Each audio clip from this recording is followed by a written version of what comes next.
इस वीडियो द्वारा आप लोगों को कैलकुलस से संबंधित कुछ महत्वपूर्ण टॉपिक को बताने जा रहे हैं।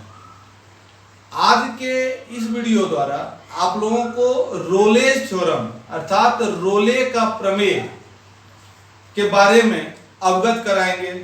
रोलेज थ्योरम 12th मैथ के लिए बहुत ही इंपॉर्टेंट टॉपिक है। हालांकि यह कंटिन्यूटी से कुछ रिलेटेड है, कुछ डिफरेंशिएशन से रिलेटेड है, तो ये सारा चीज आप लोगों को पिछले वीडियो द्वारा जानकारी दे दी गई होगी। कंटिन्यूटी के बारे में आप जाने होंगे, डिफरेंशिएबिलिटी यानी सान्तत्य और अवकलनीयता, इन दोनों के बारे में आप लोगों को पहले ही अवगत करा दिया गया है। डिफरेंशिएशन के बारे में भी आप लोगों को बताया गया है। तो इन सब चीजों को समेट करके रोलेज थ्योरम में या रोलेज थ्योरम के बारे में जानकारी प्राप्त करते हैं। रोलेज थ्योरम में आप लोगों को दो बातों का ध्यान रखना होगा, एक कंटिन्यूटी वाला और एक डिफरेंशिएबिलिटी वाला, यानी कंटिन्यूअस और डिफरेंशिएबल, संतत और अवकलनीय।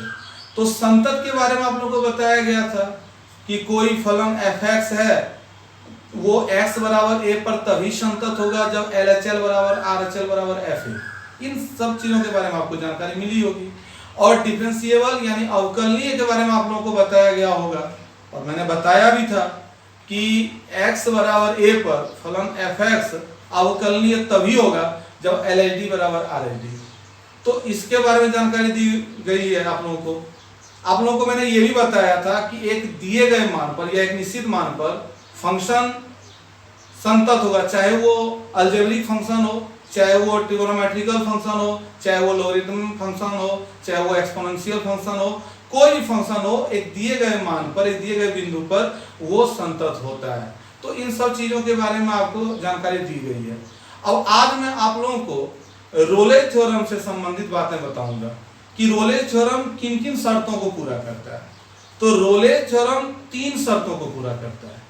वो तीनों शर्तें अभी मैं लिख देता हूं और तीनों के बारे में आपको अवगत कराता हूं। देखें, अब रोलेज थ्योरम की जो प्रमुख बात है या रोलेज का जो कथन स्टेटमेंट है उसको अब हम लोग देखें। इसमें मैंने बताया था कि 3 कंडीशन को रोलेज का कथन मतलब पालन करता है। पहला कि अंतराल AB के प्रत्येक बिंदु पर संतत हो। जैसे यदि कोई फलन f(x) हो तो अंतराल AB के प्रत्येक बिंदु पर संतत हो। अब देखिए ये बंद अंतराल है, तो इसके बारे में आप लोगों को 11वीं कक्षा में ही बता दिए थे कि इंटरवल, एक क्लोज इंटरवल होता है, एक ओपन इंटरवल होता है, एक क्लोज ओपन इंटरवल होता है और एक ओपन क्लोज इंटरवल होता है, यानी बंद अंतराल, खुला अंतराल, बंद खुला अंतराल, खुला बंद अंतराल। तो ये 4 तरह के इंटरवल या अंतराल को आपने 11वीं कक्षा में ही पढ़ा होगा। अब उसके बारे में आप लोगों को जानकारी प्राप्त हुई होगी। जैसे कि अगर इस तरह से दिया हुआ है, कोई रियल नंबर है जो इस तरह से कंडीशन में दिया, बंद अंतराल में दिया, तो इसका मतलब है कि 5 और 7 के बीच की सारी वास्तविक संख्या जिसमें 5 और 7 दोनों शामिल हो, यानी 5 और 7 के बीच की सभी वास्तविक संख्या, कब? जब 5 और 7 वास्तविक संख्या है तब, तो 5 और 7 के बीच की सभी वास्तविक संख्या इसमें शामिल है तथा 5 और 7 भी शामिल है। लेकिन जब इस तरह से रहता है छोटी ब्रैकेट में, तो इसको कहते हैं ओपन इंटरवल, खुला अंतराल। तो इसका तात्पर्य यह है कि 5 और 7 के बीच की सभी वास्तविक संख्या जिसमें 5 और 7 शामिल नहीं हो। इसमें 5 और 7 भी शामिल है चूंकि ये क्लोज इंटरवल है, और ये 5-7 जो दिया हुआ है इसमें 5 और 7 शामिल नहीं है, कारण कि ये ओपन इंटरवल है। इसके बारे में आपको जानकारी 11वीं कक्षा में ही मिल गई होगी, मैंने भी बता दिया था। तो इसे देखें, यहाँ पर जो बता रहा है रोलेज का थ्योरम, रोले का जो कथन है कि कोई फलन सबसे पहले क्या होगा, अंतराल AB के प्रत्येक बिंदु पर संतत होगा, यानी A और B के बीच का जो भी मान रहेगा, A और B को अगर कोई संख्या है, कोई वास्तविक संख्या है, तो इसके बीच के और AB के प्रत्येक बिंदु पर क्या होगा, संतत होगा। और AB जो छोटी ब्रैकेट है ये खुला अंतराल है, ये बंद अंतराल है, ये खुला अंतराल है। तो खुले अंतराल यानी इसमें A और B को छोड़ करके A और B के बीच के सभी मानों पर वो क्या होगा, अवकलनीय होगा। तीसरा जो स्टेटमेंट है एफ ए बराबर एफ बी, यानी ये जो एक्स जो यहाँ देख रहे हैं फंक्शन मान लिया जाए एफ एक्स बराबर एक्स स्क्वायर रहेगा, तो एफ ए बराबर ए स्क्वायर हो जाएगा, एफ बी बराबर बी स्क्वायर, यानी एक्स की जगह पर एक बार ए और एक्स की जगह पर एक बार बी, तो ये दोनों क्या होना चाहिए, बराबर होना चाहिए, तब यकीनन इन दोनों में मतलब ये जो फंक्शन का जो मान एक सी प्राप्त होगा जो ए और बी के बीच का होगा। जैसे अगर a 5 है ये b 7 है, तो 5 और 7 के बीच का कोई भी एक वास्तविक संख्या प्राप्त हो सकता है, ताकि f डैश c बराबर 0 होगा। तो ये स्टेटमेंट है, इसे आप देखें और इससे संबंधित एक एक एग्जांपल आपको बता देता हूं ताकि चैप्टर आपका आसानी से बने, फिर आगे मैं बताता हूं, इसे देखें ध्यान से। अब इस क्वेश्चन को देख लें, फलन एफ एक्स बराबर एक्स स्क्वायर। अब इस क्वेश्चन को देख लेते हैं, यहां दिया हुआ है कि फलन एफ एक्स बराबर एक्स स्क्वायर माइनस 4x+3 के लिए अंतराल 1-3 में रोले के प्रमेय को सत्यापित करें। तो अभी मैंने स्टेटमेंट लिख करके दिखाया था कि रोले का जो प्रमेय है वो 3 शर्तों पर फॉलो करता है, या 3 शर्तों को वो लागू करता है। पहला कि जो अंतराल दिया होगा तो बंद अंतराल में दिए गए फंक्शन कंटिन्यूअस होना चाहिए, खुले अंतराल में दिए गए फंक्शन अवकलनीय होना चाहिए, और तीसरा कि एफ ए बराबर एफ बी होना चाहिए। अगर इन तीनों कंडीशन को पूरा कर लेता है तो यकीनन सी एक ऐसा मान निकलेगा जो F dash C equal to 0 करेगा, और सी हमेशा ए और बी के बीच का मान होगा, यानी जैसे ए यहाँ पर 1 है, बी अगर यदि 3 है, तो इन दोनों के बीच का जो मान निकलेगा वही सी है, वो एक वास्तविक मान निकलता है। तो देखें तीनों को स्टेप बाय स्टेप क्या करता है यहाँ पर। तो जो दिया हुआ है पहले लिख लेंगे, तो दिया है एफ एक्स बराबर एक्स स्क्वायर माइनस 4x+3, यहाँ पर इंटरवल दिया हुआ है 1-3। तो एफ एक्स क्या है, एक अलजेब्रिक फंक्शन है। तो कंटिन्यूटी में आप लोग को बताया था कि किसी दिए गए मान पर या किसी निश्चित मान पर अलजेब्रिक फंक्शन हो या ट्रिगोनोमेट्रिकल फंक्शन हो या एक्सपोनेंशियल फंक्शन हो, कोई भी फंक्शन हो, वो हमेशा क्या होता है, संतत होता है। तो यहाँ हम लोग लिख देंगे कि चूंकि एफ एक्स एक अलजेब्रिक फंक्शन है, यानी बीजगणितीय अलजेब्रिक फंक्शन है, बीजगणितीय फलन है, इसलिए अंतराल क्या दिया हुआ है 1-3 में यह क्या होगा, कंटिन्यूअस होगा, यानी संतत होगा। यह क्या होगा, संतत होगा। तो ये लिख देते हैं, पहला स्टेप यही लेकर चलिएगा, चाहे ये ट्रिगोनोमेट्रिकल फंक्शन हो या अलजेब्रिक फंक्शन हो, चाहे एक्सपोनेंशियल फंक्शन हो, चाहे लॉगरिथम फंक्शन हो या फिर इनवर्स सर्कुलर फंक्शन हो, कोई भी हो, अगर दिया गया मान है तो उस पर हमेशा वो क्या होता है, कंटिन्यूअस होता है। अब कंटिन्यूअस है, आगे लेकर चलते हैं। चूंकि एफ डैश एक्स, अब इसका डिफरेंशिएशन निकालेंगे सेकेंड स्टेप में, यानी सेकेंड कंडीशन को पूरा करने के लिए इसका डिफरेंशिएशन निकालेंगे। तो डिफरेंशिएशन निकलेगा, तो आप लोगों को डिफरेंशिएशन बहुत ज्यादा बता दिए हैं। तो एक्स स्क्वायर का पहले निकालेंगे तो 2x होगा, और -4x का -4 हो जाएगा, और +3 का 0, चूंकि x के रेस्पेक्ट में निकलेगा, जिस चर में दिया हुआ है उसी चर में हम लोग अवकलन करेंगे। तो x चर में था तो x चर में इसका अवकलन निकाले, तो अवकलन निकाले तो 2x - 4 है। अब देखिए कि 2x - 4 क्या ये मतलब कंटिन्यूअस है, तो 2x - 4 एक अलजेब्रिक फंक्शन है, और अलजेब्रिक फंक्शन है तो निश्चित है दिए गए मान पर ये निश्चित मान पर ये क्या होगा, कंटिन्यूअस होगा।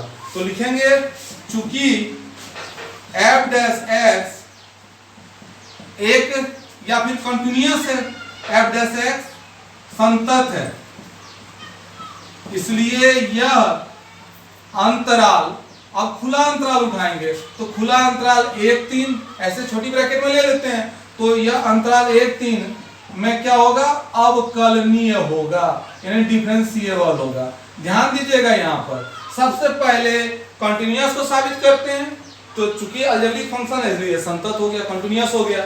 अब उसका डिफरेंशिएशन निकालेंगे, अगर वो भी अलजेब्रिक फंक्शन है तो निश्चित रूप से वो संतत है, कंटिन्यूअस है, और जैसे संतत होगा वो क्या होगा, अवकलनीय होगा। तो यहाँ पर लिख दिए कि अंतराल 1-3 में अवकलनीय होगा। अब 2 स्टेप हो गया है, अब अलग अलग निकालेंगे, एक बार निकालेंगे एफ ए और एक बार एफ बी। तो लिखेंगे चूंकि एफ एक्स बराबर x square minus 4x plus 3। तो एफ ए के जगह पर 1 है तो यहाँ पर 1 निकालने रखेंगे, तो जहां जहां x है वहां पर 1 रख देंगे। तो यहाँ 1 स्क्वायर 4 इंटू 1 प्लस 3, तो 1 स्क्वायर यानी 1 और ये 1 और ये 3, तो 1 और 3 कितना हो जाएगा 4 हो जाएगा। और ये 4 इंटू 1 तो ये भी 4, तो रिजल्ट इसका आया 0। तो f1 आ गया 0। अब फिर f3 निकालेंगे, कारण कि fb निकालना है तो b के जगह पर 3 है, तो जहां जहां x था वहां 3 रख देंगे। तो इस तरह से रख दिए। अब देखिए कैलकुलेशन, 3 तिया 9 होगा, 9 और 3 12, तो 12 यहाँ लिख देंगे और 4 तिया 12, 12 में 12 गया तो 0। अब देख रहे हैं कि f1 भी 0 आया, f3 भी 0 आया, तो ये fa है fb है, यहाँ पर लिख देते हैं ये fa और ये fb। तो आप ध्यान दीजिएगा कि fa बराबर 0, fb बराबर 0, तो तीसरा कंडीशन फॉलो कर रहा है, क्योंकि आपको अभी बताए थे कि fa बराबर fb होना चाहिए। तो लिख देते हैं, चूंकि f1 बराबर f3 बराबर 0, इसलिए यह रोलेज थ्योरम को वेरीफाई करता है, यानी संतुष्ट करता है। जब ये तीनों बातें हो जाएंगी, संतत वाली बात, अवकलनीय वाली बात और तीसरा ये जो इक्वल, ये तीनों जब हो जाएगा तो लिख देंगे यह रोलेज थ्योरम को वेरीफाई करता है, यह रोलेज थ्योरम को संतुष्ट करता है। अगर इन तीनों में कोई भी एक नहीं होगा तो संतुष्ट नहीं करेगा। अब जब संतुष्ट कर देगा तो हमें सी का मान निकालना होगा, क्योंकि तीसरा स्टेप में आपको लिखाए थे कि सी का मान एक जरूर निकलेगा जो ए और बी के बीच में होगा और एफ डैश सी। तो लिखेंगे यहाँ पर, चूंकि एफ डैश एक्स बराबर कितना निकला है हमारे पास, एफ डैश एक्स बराबर 2x माइनस 4, तो यहाँ रखेंगे 2x माइनस 4। तो इसलिए एफ डैश सी बराबर, तो x के जगह पर c है तो यहाँ 2c लिखेंगे तो 2c माइनस 4 होगा। अब रोलेज थ्योरम के लिए तो लिखेंगे 4 रोलेज थ्योरम। तो रोलेज थ्योरम के लिए आपको बताए थे तीसरा कंडीशन में कि F dash c equal to 0, तो F dash c equal to 0 लिख दिए। अब F dash c equal to कितना यहाँ दिया हुआ है, तो 2c माइनस 4 है, तो लिखेंगे 2c माइनस 4 इक्वल टू 0। अब इसको कैलकुलेट करते हैं तो 2c इक्वल टू 4 हो जाएगा, क्योंकि माइनस वाला पद उधर जा रहा है तो प्लस हो जाएगा, और c बराबर क्या हो जाएगा, तो 2 यहाँ गुना में उधर जाकर के बट्टा में, तो 2 से भाग देंगे 4 को तो 2 प्राप्त होगा, तो c बराबर 2। तो लिखेंगे जो 2 क्या है, तो 1 और 3 के बीच में है, क्योंकि अभी बताया था कि c का मान ऐसा निकलेगा जो a और b के बीच में होगा। तो यहाँ c का मान 2 है जो 1 और 3 के बीच में, तो यहाँ लिख देंगे जो 1 और 3 के बीच में है, बीच में है, तो इसलिए यह रोलेज थ्योरम को सत्यापित करता है, क्योंकि क्वेश्चन में कह रहा है कि सत्यापित करता है, जांच करना है, तो लिख देंगे यह रोलेज थ्योरम को सत्यापित करता है। तो एक बार फिर से मैं बता दूं आपको कि जब कोई फंक्शन दिया हो, इंटरवल दिया हो, तो आप सबसे पहले कंटिन्यूअस को चेक करना। अगर अलजेब्रिक है तो यहाँ अलजेब्रिक लिख देंगे, अगर ट्रिगोनोमेट्रिकल है तो ट्रिगोनोमेट्रिकल लिखेंगे, अगर एक्सपोनेंशियल है तो एक्सपोनेंशियल लिखेंगे। तो इस तरह से अलजेब्रिक फंक्शन है तो बंद अंतराल में संतत होगा और खुले अंतराल में क्या होगा, अवकलनीय। चूंकि इसका डिफरेंशिएशन जो निकाले हैं वो क्या है, कंटिन्यूअस है, और जब कंटिन्यूअस है तो खुले अंतराल में वो क्या होगा, अवकलनीय होगा। इस सब चीज की जानकारी आपको पिछले चैप्टर में बता दिया गया है। अब वो जब अवकलनीय निकल जाएगा तो तीसरा स्टेप में आपको एक बार एफ ए और एफ बी निकालना है। अगर दोनों बराबर हो गया तो आगे चलेगा, बराबर नहीं होगा तो यही लिख देते हैं यह रोलेज थ्योरम को वेरीफाई नहीं करता है। अगर बराबर नहीं होता तो बराबर हो गया तो लिख दिए वेरीफाई करता है।